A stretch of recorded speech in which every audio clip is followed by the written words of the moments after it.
وقتی پامون به وزنه باورهای قدیمی و اشتباه گیر کرده، جلو رفتن توی زندگی و شغل میتونه سخت بشه. نمیتونیم راحت این وزنه‌ها رو جدا کنیم، نمیتونیم قدمامون رو بهتر، آسون‌تر و سریع‌تر برداریم. من سپیدم. بهتون کمک میدم این وزنه‌ها رو جدا کنین و رهاتر پیش بریم.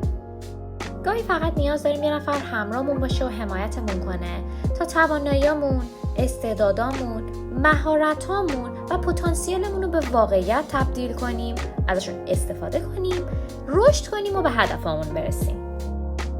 من اینجام تا همراهتون باشم. اینجام تا بهتون کمک بدم خلاقیتتون شکوفا بشه و رشد کنه، توی بیزینس و زندگی ازش استفاده کنین، پیشرفت کنین و دیده بشین، ایده پردازی کنین و داستانتون رو خودتون روایت کنین. ما در طول جلساتمون با هم عمیق حرف میزنیم و ریشه هر چیزی که متوقفتون میکنه رو پیدا میکنیم. یه مسیر رو انتخاب میکنیم و طبق اون پیش میریم. اگر مانعی بود، این مانع‌ها رو پیدا میکنیم و کنارش میذاریم.